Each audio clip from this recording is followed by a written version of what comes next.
Welcome to Wisdom for Nonprofits, bringing the best business wisdom to the nonprofit world. Proven leaders share their experience, insights, and best practices. Finally, a podcast for the busy nonprofit professional. And now, your trusted advisor, Bettina Meyer-Flug.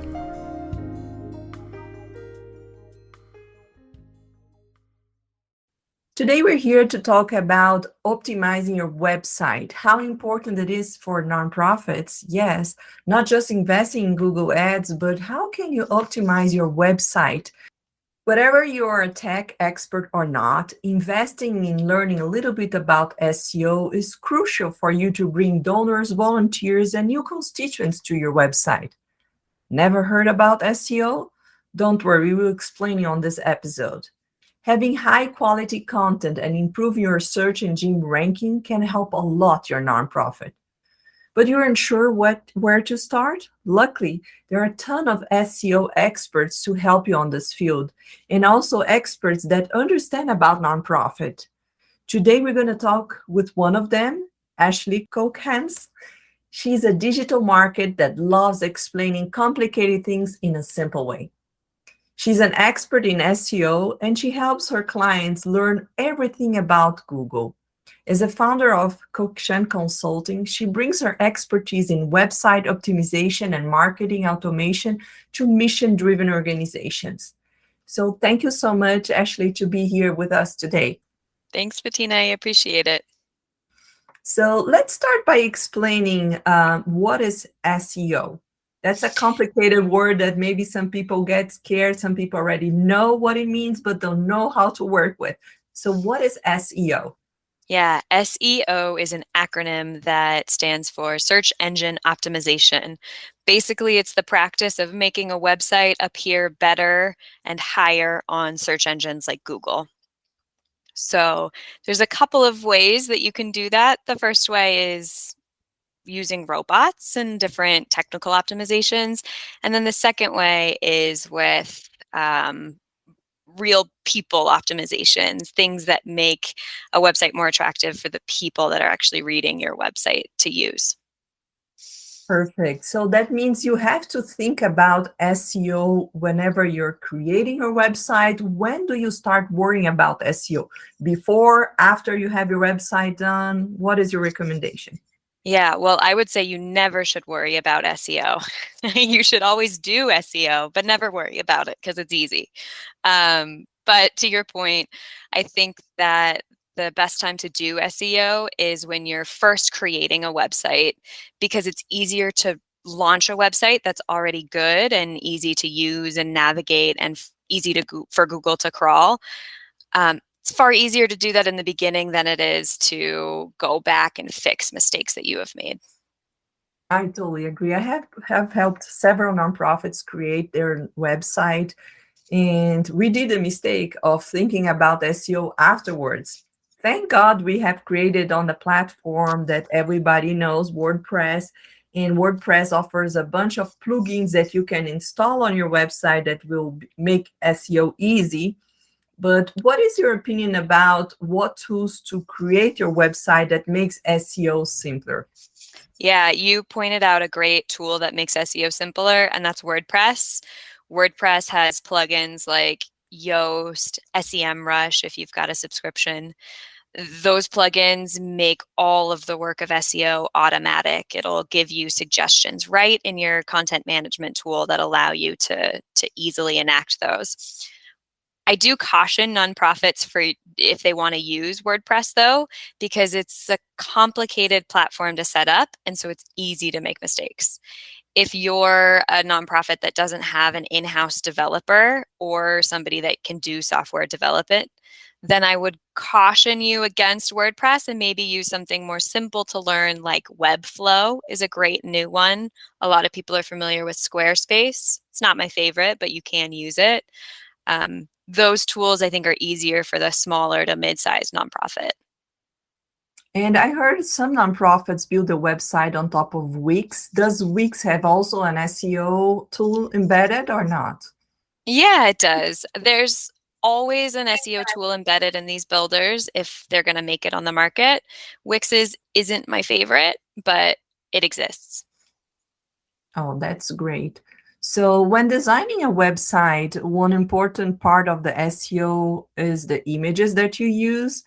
What advices can you give for people who is collecting image for a future website project or for the website, how they can name their pictures to make it SEO friendly? Yeah, good idea. Images are always important to SEO, and like you pointed out, how you name them is crucially important. So there's two places to name an image that Google can see at least. The first place is the actual image file name. So the name that's inside of your My Files, whatever computer you use. And then there's this thing called alt text. Alt text is alternative text, and it's what Google looks at to understand an image. Is also what accessibility readers use to speak images out loud to the blind. So putting alt text in your images is crucial if you want to have an accessible website. If you've got lots of blind folks using your website, that's probably really important. Even if you don't have lots of blind folks in your audience, the thing that's crucial to understand is that that text takes you 2 seconds to fill in, but it has a huge impact on your SEO score or the SEO juice of a page.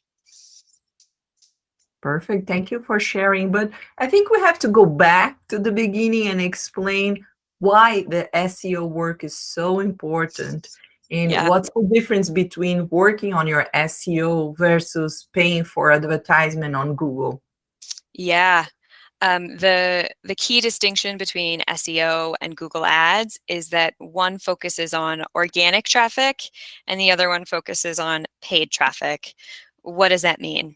Organic traffic is anything that comes to you organically. It was a spontaneous search from somebody in your audience. They Googled it, they found your website, and they clicked in. That's an organic traffic request, let's call it that. Paid traffic is anything you paid for. It could be an Instagram ad, a YouTube ad. It's an advertisement, and that's what Google Ads are.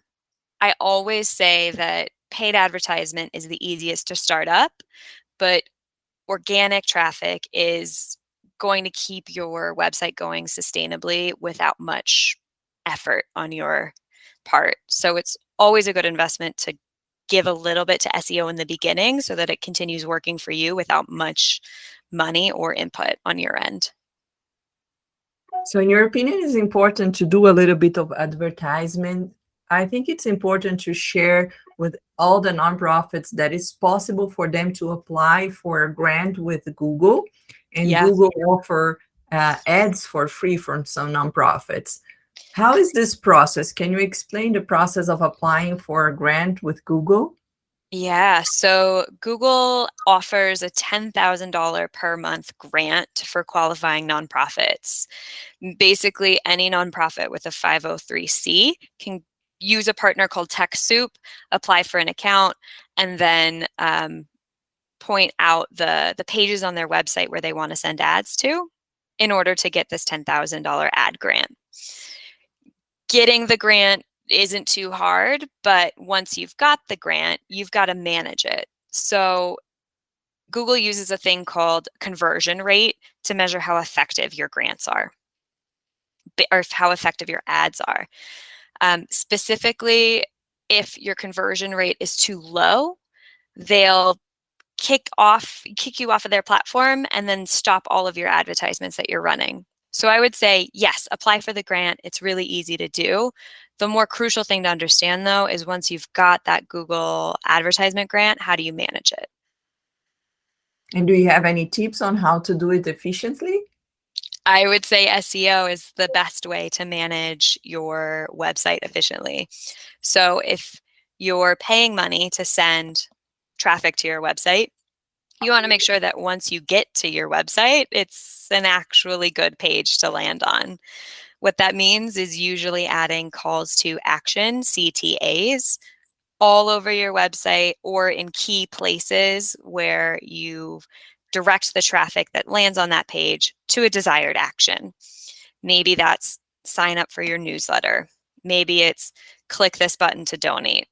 Maybe it's just get more information and connect with a volunteer engagement coordinator.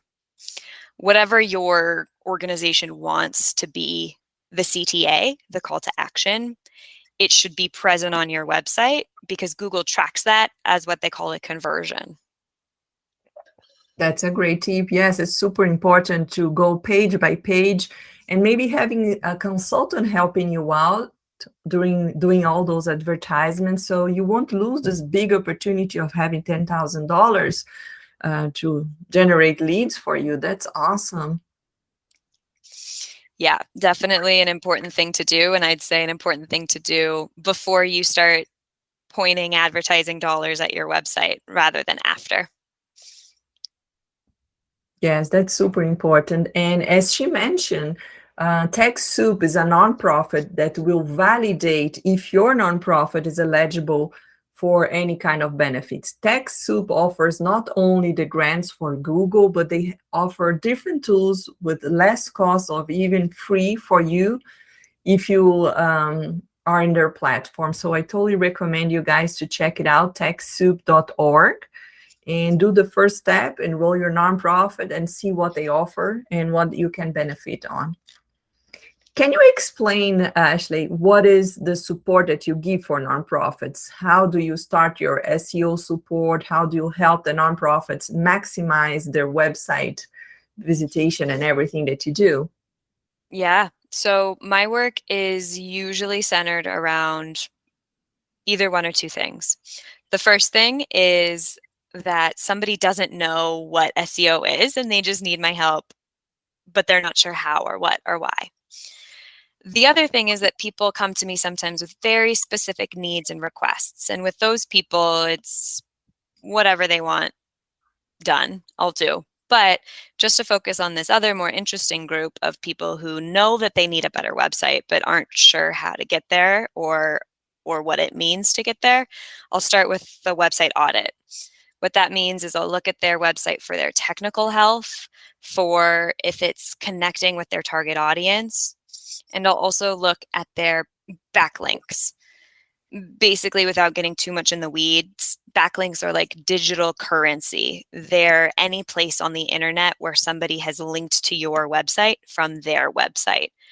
Google still uses these backlinks as ways of justifying your credibility in the eyes of their ranking algorithm, meaning that the more backlinks you have, the more credible Google thinks you are, and the easier it is for you to rank on a search page. So I'll look at a website for these three things: technical health, is it connecting with their target audience, and the number of backlinks they have. And then normally there's a problem or somewhere to be worked on in there. If they need more backlinks, we'll go down that route. If they have a technically poor site, we'll correct those fixes. And then if they're not connecting with the target audience, it's a matter of rewriting the content so that it's more relevant to the people that they're actually trying to engage with. That's awesome. You mentioned a very important point is the content of the website. How can you help nonprofits find the right topic to talk about? Keyword research is the biggest way to find something to talk about. So there's lots of tools that you can use. Moz is a really good one. Moz.com has a free service. Answer the Public is another good one that has a free subscription. All of these tools basically do one thing. They look at the Google search bar and they check the drop-down suggestions that appear there. So if you do a little exercise right now, maybe if you've got the time, open up a Google search page, start typing any letter at all. I'm going to start with S. You see a whole bunch of things that are different depending on your location and your search history, but it's safe to assume that the things you see in that drop-down menu are the most popular searches that begin with that S. So backing up, why does this all matter? What you're trying to do is find the most popular searches that people are looking for. And you can do that by using a tool like Answer the Public or Moz or whatever. You can also do it by just typing the first couple of words or letters of a topic you're interested in and looking at the drop-down suggestions that appear there and using that information to guess at what people might be searching for. That's awesome. I recently used this answerthepublic.com with a client who was creating a business for wedding support, wedding consulting, and it's incredible to discover new things that people are talking about it. For example, we were talking about weddings, and we figure out people talk a lot about budgeting weddings. So you can find different words that you can use on your keyword strategy if you do this search. In my case, for example, coaching, I inputted coaching and I saw everything that people are talking about coaching. And if you know the questions that people are doing online, maybe you can create content on that topic. If you work on a nonprofit, that's the same thing. So if you're offering a service for meal delivery, for example, Meals on Wheels, you can create new content based on this search and really answer what the public is looking for. Yeah, Answer the Public is a wonderful tool. Like you pointed out, their data visualization is just beautiful. It's really easy and clear to see what people are looking for.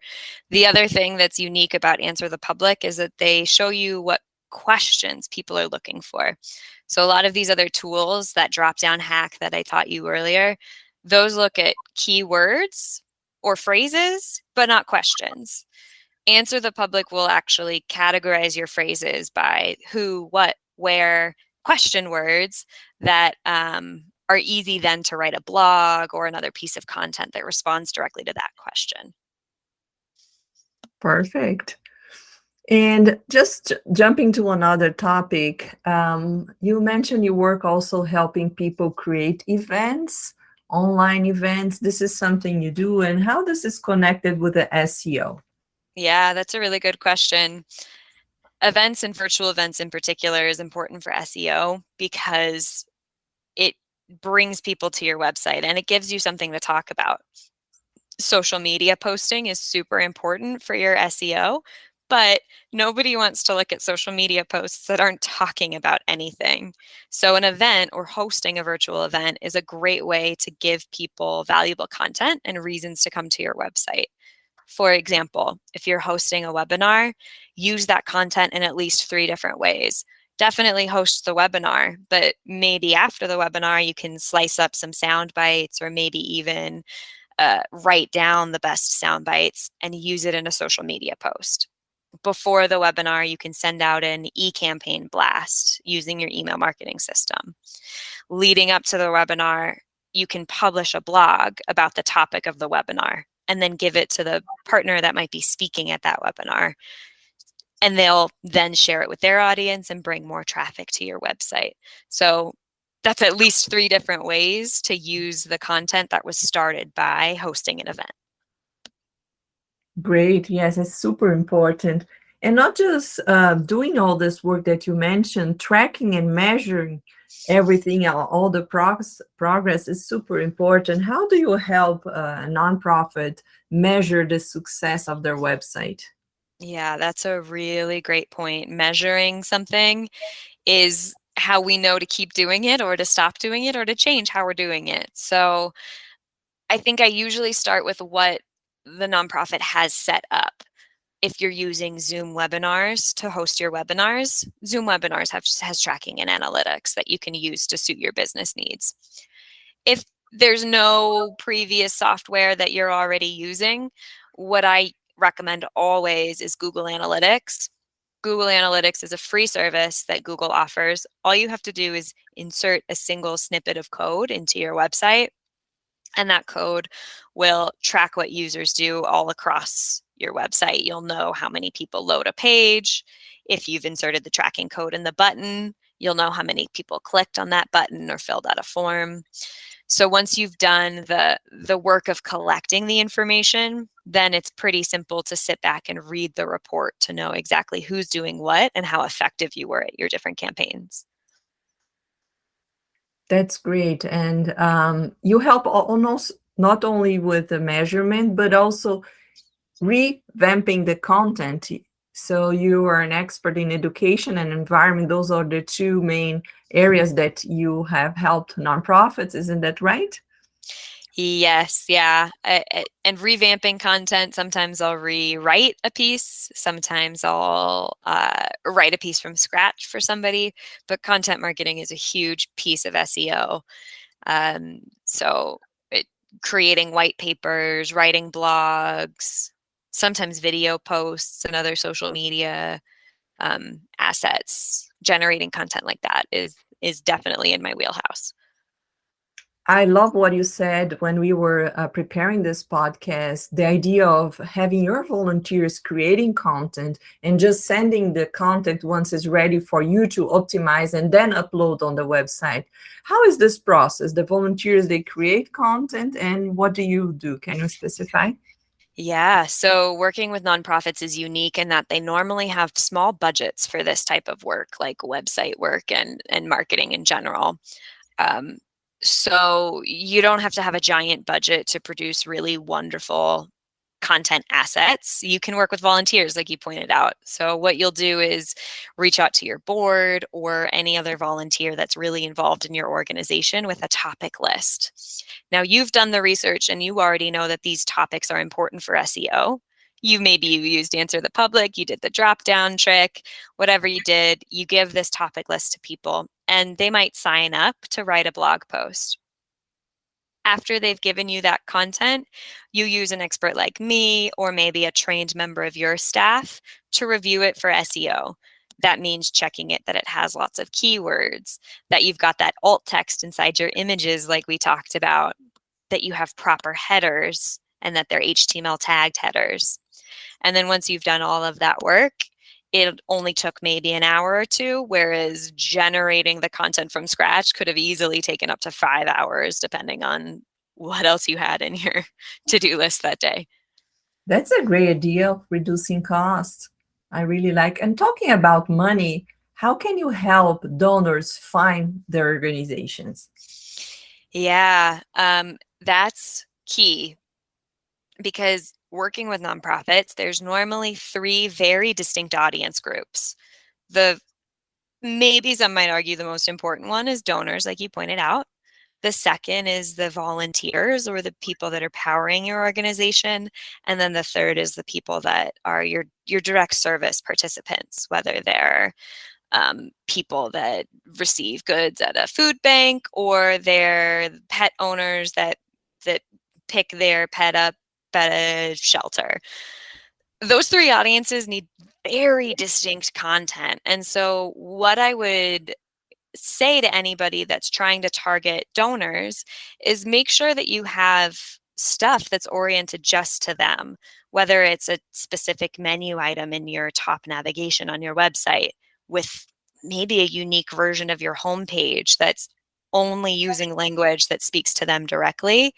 That'll help them engage with your website in a way that is clearer, more to the point, and gets them closer to actually donating or engaging.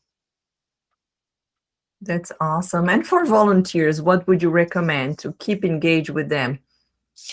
The biggest and simplest thing is reduce the number of things that they have to do. That seems pretty straightforward, but ways that shows up on your website is if you have a sign-up form to volunteer in an event and it's got 6 to 7 form fields that they've got to type out, people that are vaguely interested have a low chance of filling out all of those form fields. And actually, people that are pretty engaged with you might have a technical glitch, or maybe it doesn't load on their mobile phone. Whatever the case is, you want form fields that are as short, concise, and limited as possible. The other thing that you can do to keep volunteers engaged is show them their impact. So this is easy to do if you've got conversion tracking set up using Google Analytics or another platform, but share those reports with them in an email blast or on social media. Volunteers are in this because they want to know they're making a difference. So if you've got any concrete piece of that difference that they've made, be sure to distribute it to them. That's a great advice. And how can they prioritize a local SEO strategy using Google My Business? I use a lot Google My Business for my strategy to have reviews, but how can you link SEO strategy to act locally and using Google Maps? Yeah, that's a really good question. And it's crucial for small businesses that have local impact to start doing local SEO. Tools like Answer the Public and stuff like that is aggregated to be the whole country, sometimes even the whole world. Google My Business is a unique feature that you can use. It's a free service by Google that only speaks to the people that are looking at Google Maps. So those are definitely people in your region. Set up a profile, start doing that work right now because it'll start to gain your local SEO. The other thing that you should do is have some pages that talk about your city, region, country, whatever the area of your impact is. Start building pages to target those areas of impact. That means that if you've got 3 programs that are almost identical in 3 different counties, create 3 different pages that aren't exactly identical, but very similar, that just say how each region's program is a little bit different. If you include the very specific name of the county or the state or whatever, that'll help Google find and rank you for local searches. That's good. Thank you so much. And let's go back to blogging. I know blog is an important thing for some nonprofits. What kind of tips can you give about blogging in a more efficient way? Yeah, blogging is everybody's favorite thing to hate, I think. Even just the term blog makes you think of like some teenager that's blogging about the things that they ate for dinner that night, which could be your blog, but it doesn't have to be your blog. I always encourage people to write what their audience wants to read. Maybe you already know that information because you're well connected with your audience. Maybe you did keyword research. Whatever the case may be, you need to create content because it'll keep people on your website. And you can either write new content from scratch, or you can look at your website and see what are the pages people are most engaging with Google Analytics, and then expand on content that already exists. The other thing I'll say about blogging is make sure that you have set up your blog so that the I'm going to go back. The other thing I'd like to say about blogging. Let me clap then, okay? Sure. Yeah. 1, 2, 3. The other thing I'd like to say about blogging is make sure that your blog is set up so a software developer doesn't have to be the one that publishes the blog. I've seen this mistake with a lot of nonprofits, that the people that are writing the content, like the field staff or the program manager, they've got the most knowledge, but they don't know how to manage a website, and they don't even have access to your website maybe. Make it so that your blog can be written by people that have the knowledge and then edited and published by your marketing, communications, or whatever staff that manages the website. Great, thank you. And how about nonprofits who have a global impact? How important it is to translate the content to other languages? That is a great question. So the first thing to understand is that if you've got the right technical setup, your website will automatically be translated into other languages. There's a thing called a language tag, which you can add to your website. If you need any help doing that, just Google language tag. Once you've done that, that will make sure that your language appears in the right language in the right country.